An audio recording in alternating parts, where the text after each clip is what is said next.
दोस्तों इस वीडियो में बात करेंगे ओला इलेक्ट्रिक मोबिलिटी लिमिटेड के शेयर के ऊपर। शेयर के अंदर आज के सेशन में वैसे अगर आप देखोगे ना तो 8% गिरावट यहाँ पर देखने को मिली, लेकिन उसके बाद देख सकते हो कि यहाँ से एक बाइंग आया, लो बनाया था लगभग यहाँ पर आज का 41.70 पे। उसके बाद यहाँ से एक बाइंग आया और शेयर ऑलमोस्ट 5% रिकवर किया, लगभग 43.16 रुपीज़ पे क्लोजिंग आपको देखने को मिला है। अब ओला इलेक्ट्रिक का शेयर यहाँ से क्या 65 रुपये जाएगा, 65 रुपीज़ के टारगेट को अचीव करेगा, या फिर आपको यहाँ पर ये 25 रुपये पर देखने को मिलेगा। इस वीडियो में थोड़ा सा जानने की कोशिश करेंगे। उसके साथ साथ ओला इलेक्ट्रिक को लेकर दोस्तों Q3 का जो रिजल्ट है, यानी Q3 का जो रिजल्ट आने वाला है उसका प्रीव्यू करेंगे। यानी नंबर्स आपको अच्छे देखने को मिल सकते हैं या फिर नंबर्स आपको खराब देखने को मिल सकते हैं, उसके ऊपर एक डीप डिस्कशन करेंगे। साथ में दोस्तों यहाँ पर मैं आपको दिसंबर के कुछ आंकड़े बताने वाला हूँ ओला इलेक्ट्रिक के, वो भी काफ़ी इंपॉर्टेंट है। तो वीडियो में बहुत मज़ा आने वाला है, बहुत कुछ आपको सीखने को मिलेगा। तो चलिए दोस्तों वीडियो को शुरू करते हैं। सबसे पहले दोस्तों मैं आपको बताना चाहता हूँ कि आज इस गिरावट की वजह से ओला इलेक्ट्रिक का जो मार्केट कैप है वो आपको 19,000 करोड़ के नीचे देखने को मिल रहा है। तो चलिए देख लेते हैं क्या सच में ऐसा हुआ है। सो यहाँ पर जो मार्केट कैप है वो है 18,000 करोड़ के ऊपर का। यानी मार्केट कैप 19,000 करोड़ से गिरकर 18,000 करोड़ पर आ चुका है कंपनी का मार्केट कैप। तो ये चीज़ बिल्कुल सही आपको देखने को मिल रही है। उसके बाद सेकेंड क्वार्टर के बाद ओला इलेक्ट्रिक ने अपना जो रेवेन्यू मार्जिन का जो गाइडेंस होता है पूरे साल का उसमें कट कर दिया है, यानी उसको कट आउट कर दिया है। कैसे किया है मैं आपको बताता हूँ। कंपनी यहाँ पर एक्सपेक्टेशन रख रही है कि अब जो मार्जिन आएगा, जो रेवेन्यू आएगा, रेवेन्यू की बात करूँ तो उसका रेंज कंपनी ने बताया 3,000 करोड़ से लेकर 3,200 करोड़ का। यानी कंपनी का जो पुराना टारगेट था कि भाई पुराना प्रोजेक्शन ये था कि भाई 4,200 करोड़ से लेकर 4,700 करोड़ का कंपनी का क्या आएगा, रेवेन्यू आएगा। और साथ में ऑटो बिजनेस के जो मार्जिन है वो भी आपको 5% के ही देखने को मिलते हैं, जो कि पहले भी 5% था, अभी भी 5% है। तो मार्जिन में भी कोई यहाँ पर बढ़ोतरी या इंक्रीज मार्जिन हुआ ही नहीं है, मार्जिन बढ़ा ही नहीं है ना कंपनी का। जो पहले 5% का मार्जिन था अभी भी आपको सिमिलर 5% ही देखने को मिल रहा है। रेवेन्यू कम हो चुका है, पहले रेवेन्यू का टारगेट था भाई 4,200 करोड़ से लेकर 4,700 करोड़ रेवेन्यू करेंगे, लेकिन अब कंपनी कह रही है कि भाई इतना रेवेन्यू नहीं हो पाएगा। अब रेवेन्यू जो होगा वो 3,000 करोड़ से लेकर 3,200 करोड़ का होगा। मैं आपको डेटा भी बता देता हूँ ईयर ऑन ईयर बेसिस का।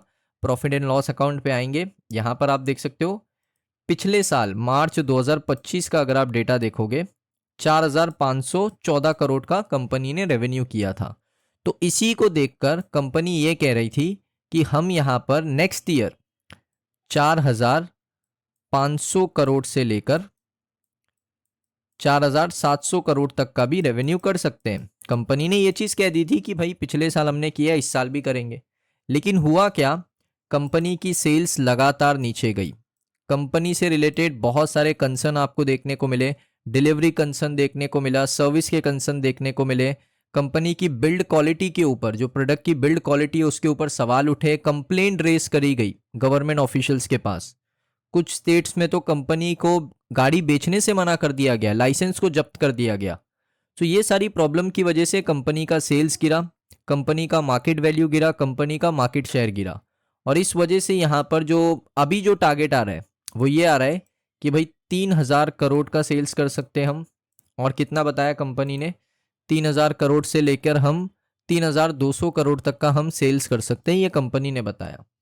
तो इतना कंपनी सेल्स कर सकती है। यानी जो नेक्स्ट क्वार्टर आने वाला है Q3, उसमें कंपनी की सेल्स आपको यहाँ पर कोई ज़्यादा इंप्रूव करती हुई देखने को नहीं मिलेगी। कंपनी की सेल्स यहाँ पर आपको ड्रॉप करती हुई देखने को मिल सकती है, जो कि बहुत ख़राब खबर होगी। तो एक्सपेक्टेशन ये है कि सेल्स ड्रॉप होगा, क्योंकि नंबर्स ये कह रहे हैं कंपनी ने अपना ईयरली गाइडेंस जो होता है, ईयरली रेवेन्यू टारगेट होता है, उसको कट आउट कर दिया। मार्जिन को भी कहा कि भाई सिर्फ 5% का होगा, तो प्रॉफिट में भी कोई ज़्यादा बड़ा बदलाव नहीं होगा। प्रॉफिट भी यहाँ पर आप कह सकते हो 418 करोड़ लॉस किया है कंपनी ने। वैसे तो कंपनी प्रॉफिट करती नहीं है, लेकिन 418 करोड़ का लॉस किया है। तो नेक्स्ट क्वार्टर में भी आपको 400 करोड़ के आसपास का लॉस, या 420 करोड़, 425 करोड़, इस तरीके का लॉस आपको देखने को मिल सकता है कंपनी के अंदर।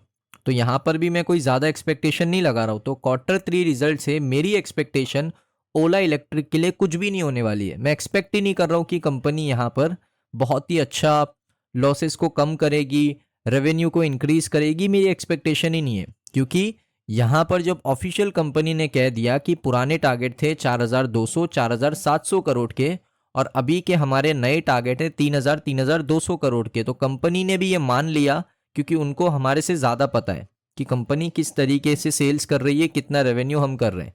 तो जब उन्होंने ये चीज़ बता दी तो इसका मतलब ये है कि अगले कुछ क्वार्टर तक, यानी जो नेक्स्ट क्वार्टर आने वाला है Q3, उसमें आपको यहाँ पर ज़्यादा बड़ा रेवेन्यू देखने को नहीं मिलेगा और छोटा लॉस कंपनी नहीं करने वाली। उसमें भी सिमिलर रेवेन्यू देखने को मिल सकता है या उससे भी कम रेवेन्यू देखने को मिल सकता है और लॉस भी यहाँ पर छोटा नहीं होगा, लॉस आपको बढ़ता हुआ भी देखने को मिल सकता है। क्योंकि इस साल कंपनी ने जो कंपनी सेल्स करी थी 2024 में कंपनी ने बहुत बड़ा सेल्स किया था, 4 लाख यूनिट को बेचा था। लेकिन इस साल 2025 में सिर्फ 2 लाख यूनिट को बेचा है, 50% सेल्स वाइप आउट। तो इस वजह से मुझे लगता है कि कोई ज़्यादा एक्सपेक्टेशन रखकर मतलब नहीं है ओला इलेक्ट्रिक के Q3 के रिजल्ट से। अब दोस्तों मैं आपको बताता हूँ यहाँ पर एक और इम्पॉर्टेंट चीज़। 8 एनालिस्ट करंटली ट्रैक कर रहे हैं ओला इलेक्ट्रिक को, जिसमें से 3 ने बाय का रेटिंग दिया है, 1 ने होल्ड का और 4 ने सेल का। अब जो MK ग्लोबल है उसका जो सबसे बड़ा प्राइस टारगेट है ओला इलेक्ट्रिक को लेकर 65 रुपीज़ का, 65 रुपीज़ का, और कोटक सिक्योरिटीज़ का सबसे छोटा टारगेट है 25 रुपये का। ये देख सकते हो, MK ग्लोबल का मानना है कि ये शेयर 65 रुपये तक जाएगा और कोटक सिक्योरिटीज़ का मानना है ये शेयर 25 तक जाएगा। तो आपको क्या लगता है आप कमेंट सेक्शन में बता सकते हो। उसके साथ साथ यहाँ पर मैं आपको दिखा देता हूँ दिसंबर का डेटा। अब दिसंबर के महीने में आप देख सकते हो 4 म्यूचुअल फंड ने शेयर बाई किया, जितना डेटा आया है अभी तक उतना ही दिखा रहा हूँ। 3 म्यूचुअल फंड ने बेचा है, जिसमें सबसे बड़ा बायर सबसे बड़ा सेलर कौन है आप देख सकते हो, मोतीलाल ओसवाल सबसे बड़ा बायर है जिसने 1,88,12,794 शेयर्स यहाँ पर बाय किए दिसंबर के महीने में। और मोतीलाल ओसवाल का स्मॉल कैप फंड जो है उसने 67 लाख शेयर यहाँ पर क्या किए, सेल कर दिए। तो मोतीलाल ओसवाल की कंपनीज बाय कर रही है, मोतीलाल ओसवाल की कंपनी सेल कर रही है। ये देख सकते हो, मोतीलाल ओसवाल का जो large and mid cap fund है उसने बाय किया शेयर, 1 करोड़ से ज़्यादा शेयर बाय किया, 25% की बढ़ोतरी करी। और मोतीलाल ओसवाल की एक कंपनी है जिसका नाम आप देख सकते हो, Motilal Oswal small cap, 67 lakh share बेचे।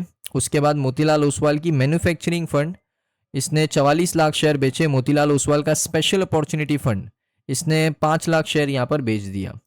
तो आप देख सकते हो मोतीलाल ओसवाल की कुछ फंड ने यहाँ पर सेल किया और कुछ फंड ने यहाँ पर शेयर को बाय किया है। Motilal Oswal ELSS tax saver fund, Motilal Oswal Nifty small cap, Motilal Oswal Nifty small cap 250 ETF, तो ये सारे बायर्स है। तो अभी छोटा ही डेटा है, इस वजह से मैं आपको इतना पूरा शो नहीं कर रहा हूँ। हाँ, जब डेटा पूरा आ जाएगा दिसंबर का तब मैं आपको प्रॉपर वे में बता सकता हूँ।